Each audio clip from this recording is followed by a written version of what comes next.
Hello everyone, Brian Shalmy here. Thank you for joining me on this video. I want to show you how you can use a few simple Lombok annotations to really clean up your Java code, make it easier to read and much easier to maintain. Let's get started. So the problem we're trying to solve is this. Much of our Java code consists of boilerplate code. In particular, our plain old Java objects, or POJOs, have a number of fields in them, and each one of those fields has a discrete getter and setter. And all they really do is just simply, return whatever the field is, or set the field in response to whatever argument you give you. Where this becomes sort of a readability problem is you're looking through and here's your fields, here's a couple constructors, and you got these getters and setters and get and set and yada yada yada, and it's boilerplate stuff. And sometimes you can even get some business methods or business logic that you want to make sure you keep around embedded in here, making it hard to find. Yes, I mean you can use the outline, for example. I'm using Spring Tool Suite or Eclipse, same thing, different paint job. And you can see all the getters and setters in here, and that's fine. And there's our business method. But look at the code itself. It's kind of cluttered with, again, just routine boilerplate stuff. I've even seen some situations where, for example, they will add comments to all the getters and setters methods. So it would look something like this. And what you end up with is the same set of getters and setters, but having a look at this POJO class, we've got 36, 37 lines of consisting of the fields that are important to us, a couple of constructors that we use, and a trivial business method here. And the rest of the 254, 55 lines is just simple getters and setters with simplified or simple Java docs. There's got to be a better way. Well, there is. Introducing Project Lombok. Lombok, named after a popular resort island in Indonesia, consists of a series of annotations that you put on your Java class or your Java methods, which will rewrite the Java bytecode at compile time. So you end up with the features you're looking for without all the cruft in your source code. So let's see how to set that up. So before we go too far, I wanted to point out this unit test that I have here in the code base that just proves what we're trying to do here. It's a simple unit test of this user service, and user service itself creates that user DTO that we saw earlier. Creates it, populates a few of the fields, and simply returns it in the create user method. And a similar create alternate user uses a different constructor. And all that test simply does is calls that create user and asserts that all of the fields are populated. So when we run this, of course the test passes. And I wanted to point out this debug statement here that spits out just simply user equals, whatever that user DTO was, and invokes the object's toString method, which simply spits out the fully qualified class name at and then the object ID. So we're going to come back to that. So to use Lombok, we're going to add it as a dependency to our Maven POM. And when we've done that, we're going to set it up in our IDE. The IDE setup is something we just do on a one-time basis. Once you've done it once, you can forget about it. So to begin with, we'll add a dependency on org.projectlombok, and we set optional to true or scope to provided. And we do that to make sure that Lombok itself is not bundled with our deployment artifact in the event we're making a war file. It's something that's not required to execute whatever it is we're building. It's just used along the way in the compile process, again to rewrite the Java bytecode. So to bring that down into our local repository, we'll simply do run Maven and just do a Maven install is as good as ever. Let's have a look at. We have in our local repository, and again I'm on a Mac, so in users bshalmy m2, whatever user ID is, .m2 repository org.projectlombok, Lombok, 1.18.2.6 is the latest version. Windows would be something similar. C users, whatever username is, .m2, blah, blah, blah, all the way down. So again, the one-time setup you do to your IDE, I'm going to show you with Eclipse, Spring Tool Suite. They're pretty much identical. IntelliJ IDEA, Visual Studio Code will have their own setup procedures. But in essence, just double-click on the Lombok jar file. It's going to initially complain, oh, I can't find the IDE. Fine, no problem. It's going to ask to specify the location. And over on a Mac, it is in Applications. Again, I'm using Spring Tool Suite. Let's look for that, or for Eclipse. Contents, Eclipse. And it's looking for a directory, but I mean, for this dialog box, just select the Spring Tool Suite 4.ini file or the Eclipse.ini file, whatever it is. And what this is going to do is install the lombok.jar file into this folder, and it is going to add a line to the Spring Tool Suite 4.ini or Eclipse.ini file with by specifying a Java agent of lombok.jar. That's what's going to show you the getters and setters in the outline, and we'll see that shortly. And install updates, and then quit installer. So let's have a look at what it did. There's that lombok.jar file and our Spring Tool Suite 4.ini file. It added this line at the end. Java agent is application Spring Tool Suite 4 app, blah, blah, blah, lombok.jar. To make this take effect, we'll have to restart our Eclipse.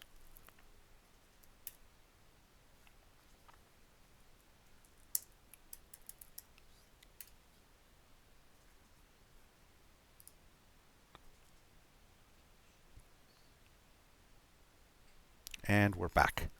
Again, that's Lombok installation into your IDE. That's something you only do once. Once you've done it, you don't have to do it again. Okay, now that we've got Lombok set up as a dependency and it's in our IDE, I didn't specify a version here because my parent is the Spring Boot starter parent, and it's automatically going to bring in the latest version. If you weren't using a parent POM like I am here, you'd have to specify whatever the latest version number is. Let's go back to our unit test just to make sure everything runs okay. And yes, it does. Okay, check this out. There's our business method here. These are all the getters and setters that we want to eliminate, or not eliminate, but I mean just remove. See if there's a way we can remove them from our code. Again, here they are in the outline. So what we can do is this. Just delete them. Then at the class level, we specify the @data annotation. And notice in our outline, all of our getters and setters have appeared. Now the data annotation is like an Uber annotation, as it were, a metadata or meta annotation, in that it does the same thing as Lombok's @getter, @setter, @required constructor, toString equals and hash code. So what that means is for every field, it's going to generate a getter method, which we see here. For every non-final field, it's going to generate a setter. If it was final, then it's immutable, so you wouldn't be changing that. It's going to generate a toString method, as well as an equals method and a hash code method, making it easier if you're using it in comparators. So let's run our unit test to make sure everything works.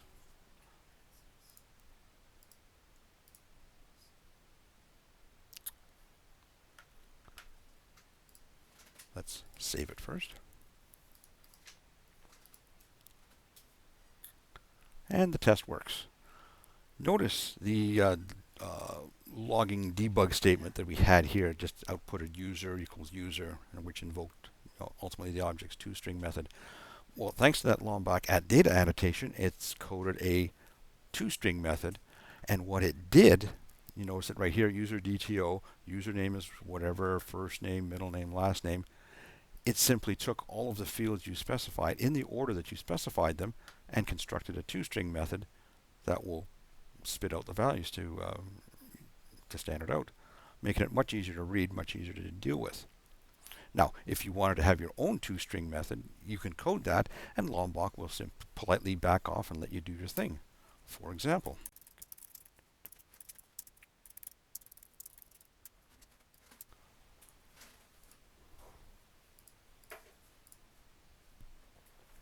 and there we go, there's our customized two-string method. Not bad, eh? So we see with that data annotation has really cleaned up our POJO. We've still got our business methods sitting here, but all the trivial getters and setters are we no longer need to include them in our raw source code, but the compiler will include them thanks to the Lombok extension, and actually code those in our compiled bytecode class. We use the POJO the same way we always have. I haven't changed this user service. It's instantiates a new user DTO, set first name, last name, so on and so forth. Okay, I want to show you something else. Here in the user service, we're doing the customary, user DTO, user equals new user DTO, user dot set first name, user dot set last name, user dot this dot that, blah, blah, blah. Here's a slightly cleaner method that we can use. Lombok also provides a builder annotation. And what that is going to do is encode or write a builder pattern in your bytecode. Now what you give up for that is your constructors. It doesn't like to see any constructors in there. So we'll take care of those. And the builder annotation creates a so-called builder aspect to a class, blah, blah, blah. Well, here's what that looks like. Check. And let's see, so we can do something like this. So user DTO dot builder.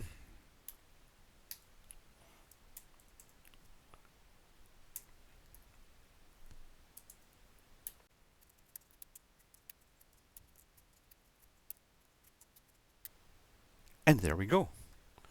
So it creates a builder class, sets, and you can just simply use a more fluid expression, dot first name, dot last name, dot middle initial, dot honorific, so on and so forth. And similarly with our alternate, create alternate user here, you could do sort of a similar thing.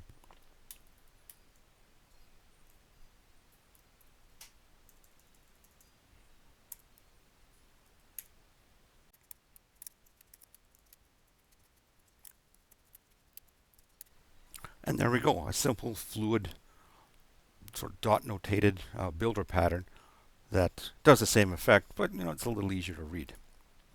Let's run our unit test to make sure we didn't break anything.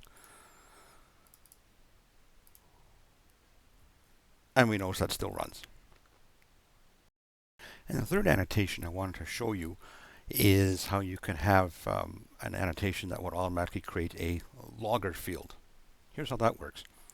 Here in my unit test, I've set up a private static final logger, and of course we're using SLF for J, just so we can issue out this debug statement. Well, if you, for example, use the @SLF for J annotation, what that is going to do is it will create a private static final logger. It's going to set it up in a lowercase log, so log, and just generates a logger field. So the Java doc pretty much explains what it does. Creates a private static final log equals logger using the class name as the logger. So that means we can get rid of this. And of course keep our code clean, so remove those two unused imports. Run our unit test. All the tests pass. And again, there's our log statement right there. So if you're using Java 14 or higher, you're probably asking, well, why don't we just use Java records? Like we have here, public record. Here's an example, car DTO, and with all of the fields that it could contain. And what the Java records will do is it'll generate getters and setters. It'll generate a constructor for you, and do much of what we just saw, what Lombok is doing for us. Um, that can work. Where it kind of becomes a bit of a readability drawback is if you have a class, or in this case a record, if it has more than just a couple of fields in there. If you're talking like 5, 6, 10, or 15 of them in there, you're going to have a constructor which is going to be say car DTO, integer, integer, string, string, string, integer, integer, string, string, string. Bit awkward to work with. Yes, your IDE can really help you out in terms of what each of the constructor arguments are, but that's a situation where perhaps you may want to consider using Lombok instead. So we've just seen how you can use 3 Lombok annotations to really clean up your code, make it simpler to read and easier to maintain. We saw how the @data annotation will generate getter and setter methods for us, generate a default toString method, and generate default equals and hash code methods, while eliminating the boilerplate code that tends to clutter our source code. We saw how the @builder annotation can generate a builder pattern that lets us instantiate and populate classes in a more fluent way that is easier to read. Finally, we saw how the @slf or j annotation generates a private static logger field for us. All these annotations generate code at compile time by rewriting the Java bytecode, thus keeping your source code clean. Thank you for joining me on this video. If you liked it, please hit the thumbs up button down below, leave a comment, and subscribe to this channel so you don't miss any new videos. I'll see you in the next one.